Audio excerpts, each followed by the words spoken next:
This is American History TV's Lectures in History podcast.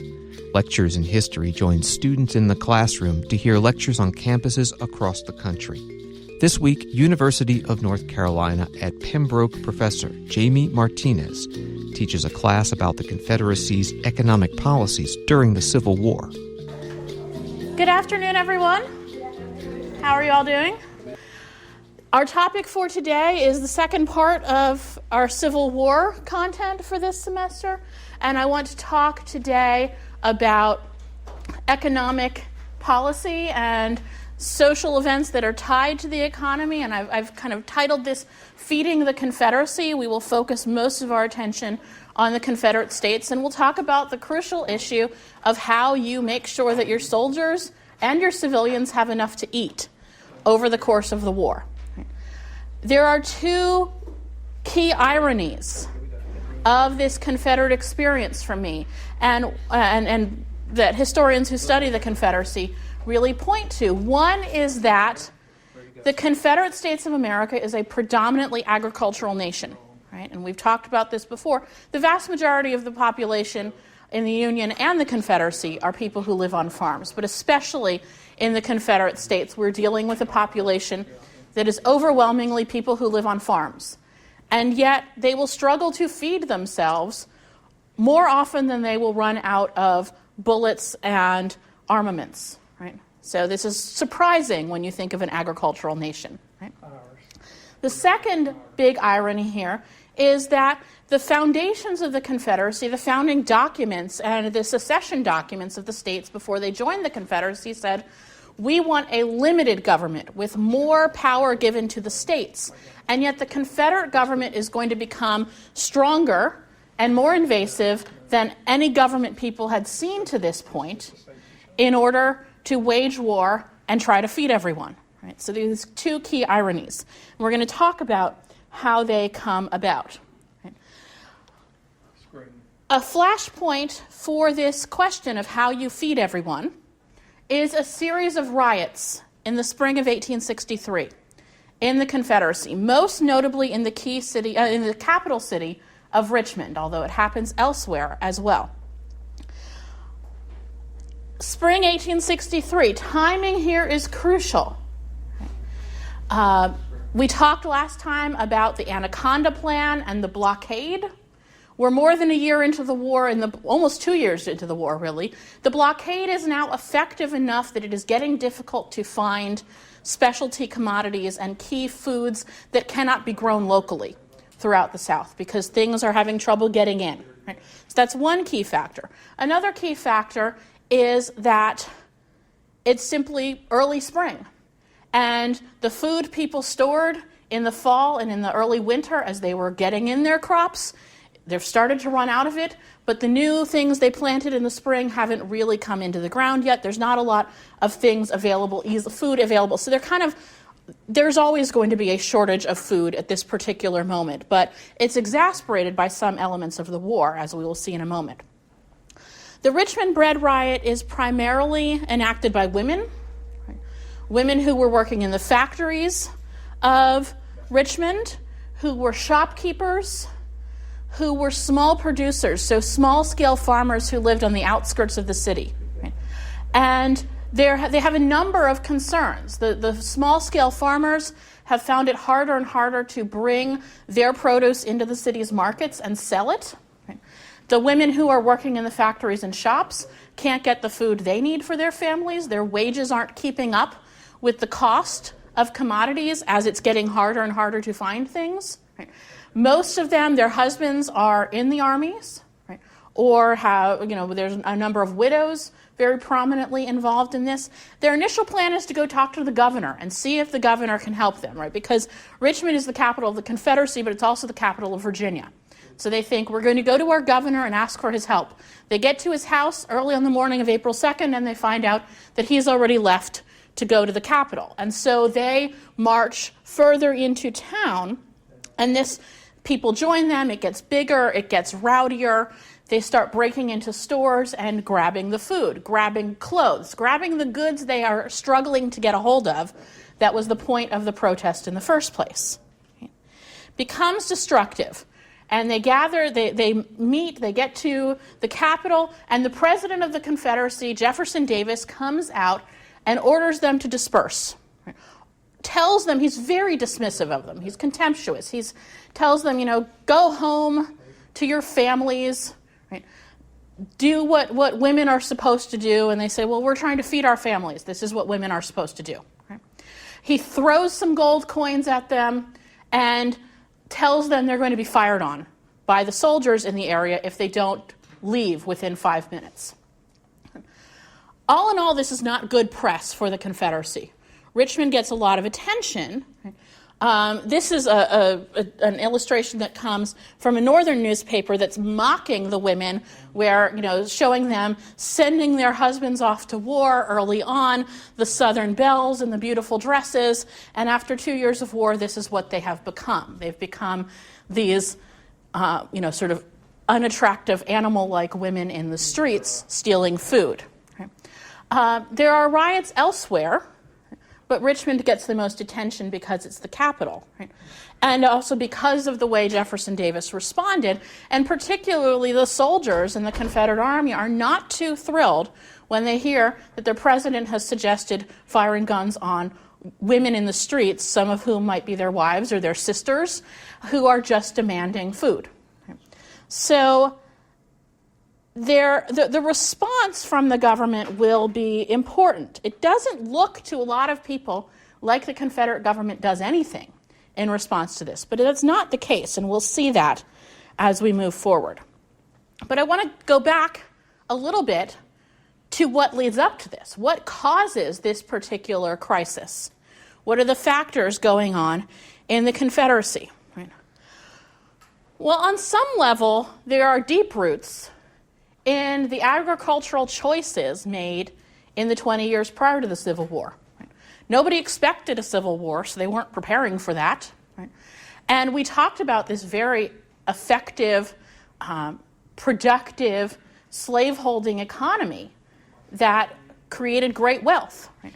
People invested their money and their energy in land and slaves and in the cash crops of cotton primarily, but also, to a lesser extent, things like rice and sugar. Right? And then in Virginia, where we looked at some of that data, wheat being the key cash crop. Right? But a lot of the effort that was put into finding ways to get crops to market quickly and shared quickly was really focused on cotton and export rather than spreading food around the South. That was less of a priority because that wasn't where the money was to be made. So it was an economically logical decision in the 20 years prior to the war that just ends up being a problem because this war is going on and on and on. Remember, we said last time, nobody thought it was going to last more than a couple of months. And here they are 2 years in, and all of these problems have begun to emerge. We will see fewer problems getting crops to market, or getting food to the people who need it in the United States, because in the northern states, the Union states, because there had been more effort put in the 1840s and 1850s in processing food crops and preparing them for distribution and market. Right? We talked about the stockyards in Chicago being this place, and the wheat being brought in there and processed in huge quantities and shipped out. So there's a mechanism that already exists for getting pigs to market, slaughtered, turned into edible and distributable meat. Right? There's a process that already exists for doing that with wheat that is very much in place that can be used by the United States Army. The Confederacy doesn't have the similar equivalent for sort of long-distance distribution of food because it hadn't been necessary before.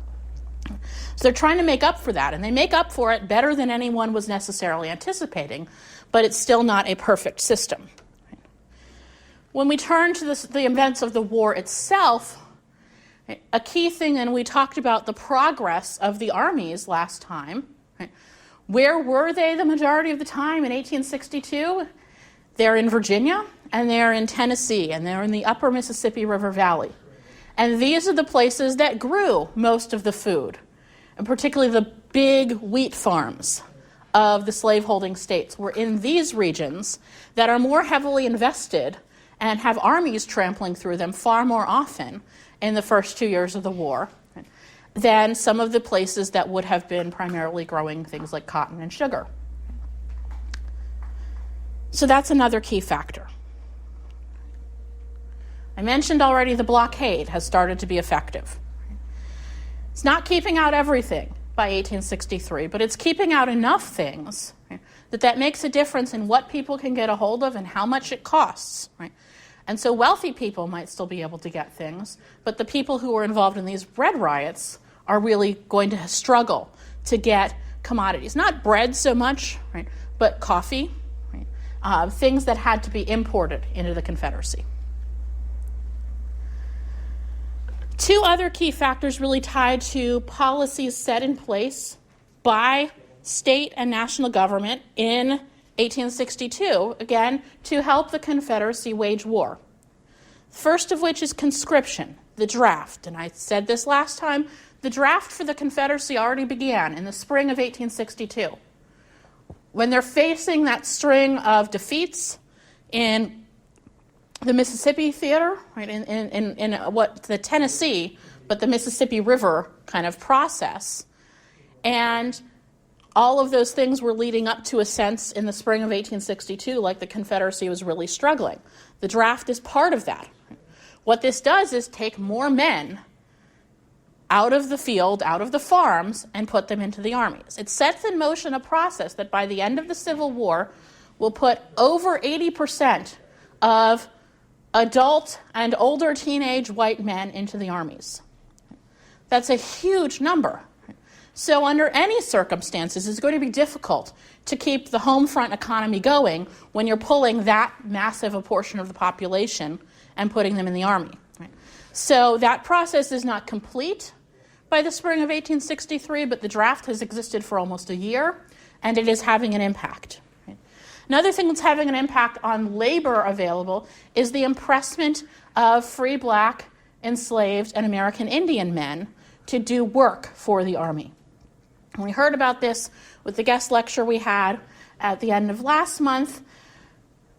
These laws start at the state level. Right? So the state of Virginia in the fall of 1862, the state of North Carolina later in the fall of 1862, put laws in place to make it easier to gather and to enforce slaveholders to give up their workers for several months at a time and send them to dig ditches, build fortifications, help build railroads, do all of the labor, the manual labor that the army needs. And that is going to pull more people out of the fields. Right? It starts in October when the harvest is still going on. It's continued into the spring and into March when the spring planting needs to happen. So those factors as well are reducing the number of people who were available to grow and maintain and then harvest the crops in many of those food-producing areas of the Confederacy leading up to the bread riots.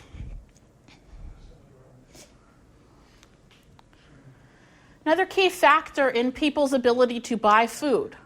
If you live in a city and you're not growing your own food, how you're getting it is you're buying it in your local stores or from local producers. The cost of stuff is going up dramatically. What things are there are also getting to be more expensive because of inflation. The Confederacy prints massive amounts of paper currency. This gets underway in 1862 as well. By the spring of 1863, things are not looking great. And this graph you have here is going to show you the increase in the cost of gold. So what it takes to buy $1 worth of gold in Confederate dollar bills. The real jump is a little bit later, right? Is in the summer of 1863 and then in 1864. So we're not quite there yet in the spring of 1863 when these bread riots are happening. But it's starting. Prices are going up. Right? I know it's hard to see these very tiny dates, but this sort of midway point here, right, that's the start of 1863. So we're seeing things really starting to shoot up in cost, and the value of that Confederate paper currency is going down. The states are even printing their own paper currency. There's just money everywhere, and the more of it there is, the less it's worth, which makes it harder to buy things, particularly for wage earners, the factory workers who are being paid in currency, and their wages are not going up every time the inflation rate goes up. So they're really struggling. So that's another key factor in all of this. To put that inflation rate in more real terms, because not that many people are going around buying gold, there's a clerk in the Confederate War Department named John Jones, who every so often would write in his diary the cost of a barrel of flour. And so I went through and kind of picked some of the dates and the cost of the barrel of flour. So this is the barrel of flour going up in cost from about $18 to $20 at the start in January 1861, right before the war begins, to the spring of 1863. It's doubled, which is big. That's a huge difference, right? Compared to where it's going, $500 a barrel by the end of the war, right?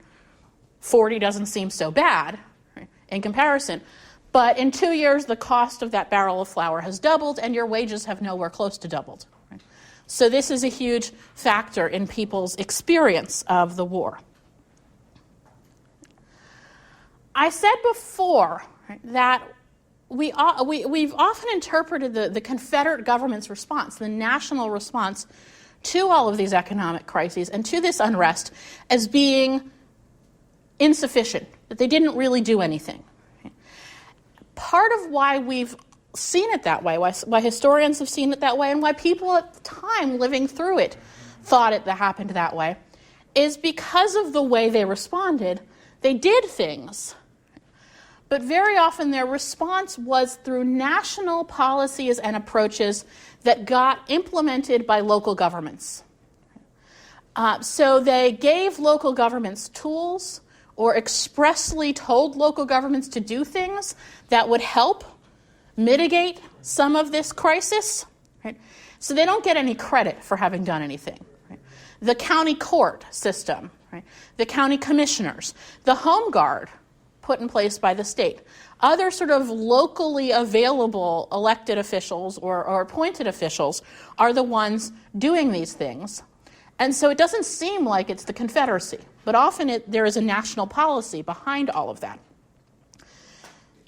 So what are some examples of Confederate economic policy? Well, one that everyone knew was the Confederacy, one they didn't like so much, is the tax in kind. Right?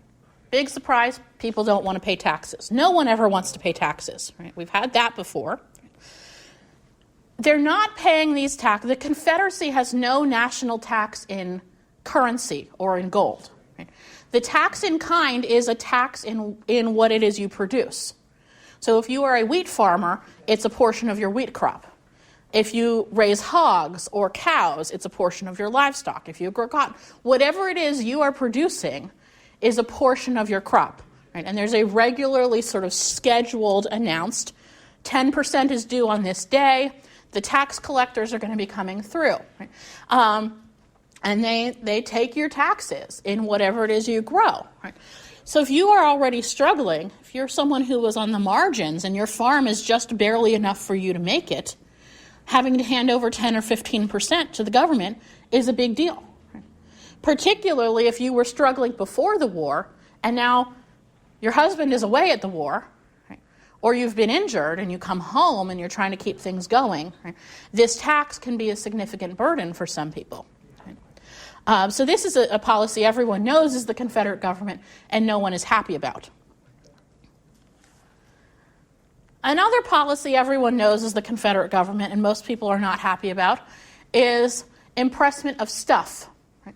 Not just impressment of labor. We talked about slaves and free people of color, both African American and American Indian, being impressed. Right? But the Confederate government is also impressing food, supplies, wagons, harnesses, horses, mules, cows, whatever it is they need when they come through your community. There's two types of impressment. One is the army is here. Right? It's marching through your town. They're going to take what they need. There's not a lot of notice that they're coming necessarily, and you pretty much have to give them what they're asking for. They'll give you a receipt. The receipt is for Confederate currency, which we've already discussed is declining in value. Right? So people are often very unhappy about this. Sometimes they fight back. Sometimes they get arrested. Sometimes people are shot for refusing to hand over goods to the Confederate authorities. So that's sort of, it's a legal form of impressment, but it's not predictable. It's kind of hard to know what is going to happen. The other form of impressment is these quotas that each community is expected. On top of your tax in kind, right, you are expected to hand over another portion of your stuff for impressment. In this case, you get a receipt for reimbursement. Right? Tax in kind, you don't get directly reimbursed. You get a government and an army. Right? Impressment, you get promise of direct reimbursement. Sometimes you get paid. If you live close to Richmond and you can go and demand your payment, you can get it. Right? Sometimes the local impressment agent will come back and bring your payment.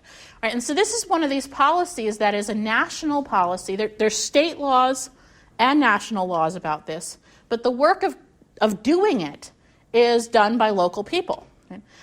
So I've been studying this man named William Cabell. He lives in a county in central Virginia, and he was appointed. He was in the Confederate Army, and then he was sent home and what they called detailed to do this work. Right? He was part of a prominent family. He was a teacher at some point in his life. He was well respected in his community, and this is important. You want someone who is well respected and seen as honest, and that they're going to keep good records of what they have taken. Right? And he spends the whole spring, summer, and fall traveling around his county, collecting information from people about what they're growing and what they are producing, so that he can come back and collect corn, wheat, meat, things that the Army needs to function, right? And either provide payment or provide a receipt, and then he'll collect it every so often on a boat he's bought and take it down to Richmond and hand over to the War Department. And this is happening in counties throughout the Confederacy on a day-to-day basis. Right? So we have this government that is intruding in your production on your farm on a daily basis. We'll see a number of other state policies, and I didn't kind of line them all up here. There's so many of them. But Virginia in particular, because they're in the middle of it all of the time, enacts some additional state laws that add to this. For example, in Virginia, they put their own spin on the conscription laws. And so the conscription law, which I mentioned, but we didn't really talk about. The conscription law for the Confederacy says if you have 20 or more slaves, you get one exemption from conscription. There are a lot of rules put in place on this. Right? By the end of the Civil War, Confederate conscription covers all white men ages 17 to 55. Right? But if you have 20 or more slaves, you get an exemption. Right? You're supposed to use the exemption for the overseer or the owner, the person who maintains the farm, who runs the farm on a day-to-day basis. And the reason for this is you have to keep feeding people. Right? You have to keep the farms going. You can't keep the farms going if there's no one making the slaves work. Right? So the conscription policy is designed to make sure there is someone on the ground making sure the slaves are doing the work and growing the food that the Army needs to eat. What we'll see is the states putting their own spins on these conscription laws and saying, if you don't grow a food crop as your primary crop, wheat, corn, you raise pigs, you raise cattle, whatever it is, if you are not growing food as your primary crop, you don't get the exemption. Because we need more food, we don't need more cotton in the last year of the war. You can't eat cotton. Right? Virginia actually reduces it and says if you have 15 or more slaves, you get the exemption. But again, you have to be growing food crops. Tobacco is out. We'll see communities detail farmers. So someone who is a big producer of crop who doesn't have enough slaves, right, the community will work with the Confederacy and the person will be requested to be detailed, right, and sent home. So he's enlisted in the Confederate Army, he goes through training, and then he is sent home and told his job for the Army, for the time being, is to grow food. Right? And if needed, he'll be called up to fight, but he is probably more valuable growing the food. So there's all of these kind of tweaks on the policy of getting, and that's why we'll see the numbers say 90+% of the white men in this community were enlisted in the Confederate Army. That doesn't mean they were all in the Army all the time. Right? Some of them have been sent home because they're farmers or they're blacksmiths or they're doing jobs at home that are more necessary for the Army the majority of the time than their service as soldiers. But they can be called up if absolutely necessary at the last minute. So these are some examples, right, of the way they're trying to resolve this economic problem, right, by getting more people on the farms growing the food so that people can keep eating. It's also examples of the way the Confederate government is sort of inserting itself into the day-to-day life of every community across the South. We'll see the War Department very directly take control of the big sort of movers of the stuff, the railroads. Right? Not every line, but over time, right, what we'll see is that the majority of the railroads that are still operational, that are not in United States territory by the end of the war, are primarily controlled by the Confederate government. Right? So that moving soldiers takes priority, moving war material takes priority. Right? But there's also an interest in making sure that food gets distributed where it needs to go, to keep the population going. Because if the soldiers are constantly getting letters from their wives saying, we're going to starve to death if you don't come home, eventually you have a desertion problem. Right? So you need to feed the Army, but you also need to make sure the civilians have enough to eat. Right? And that's going to be a constant priority and concern for the War Department. Salt is a surprisingly important factor in the Confederate war experience because it's the only way to preserve meat for long periods of time before refrigeration. Right? You kill a chicken, you eat the chicken that afternoon, no big deal. You kill a pig, and that's hundreds of pounds of meat.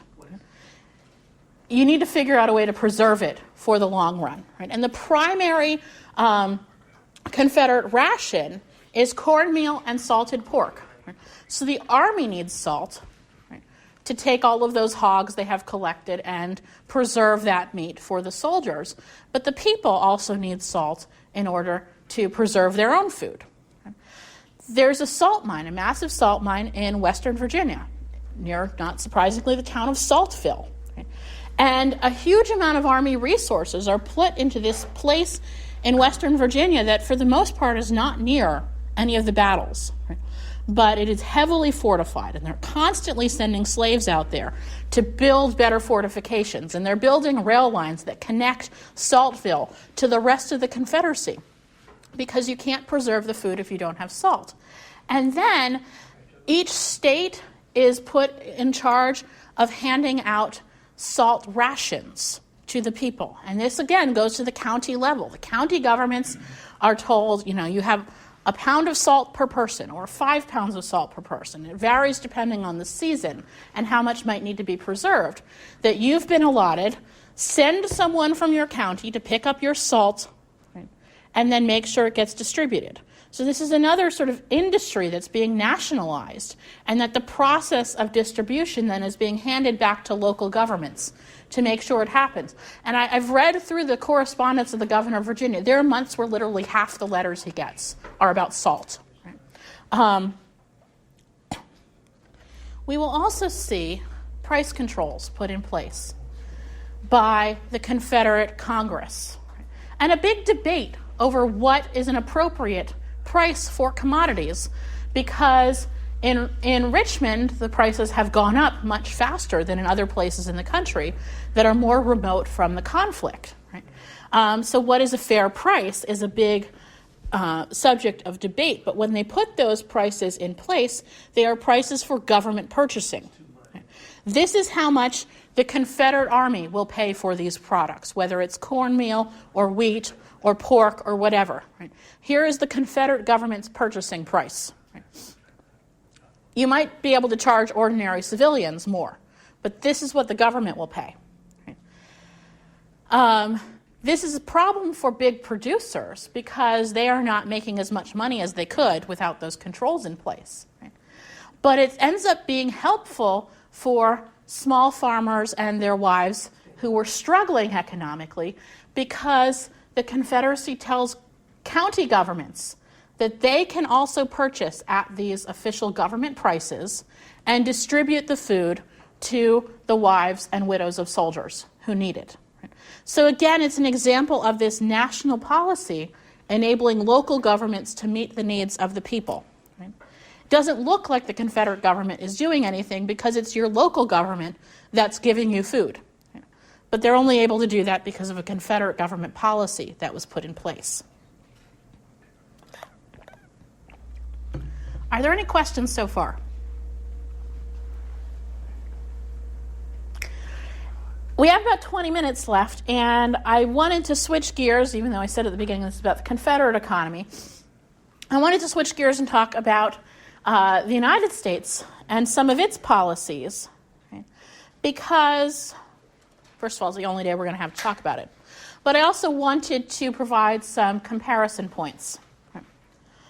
What we're going to see happen is that the Republicans in Congress in the United States are able to take a little bit of control.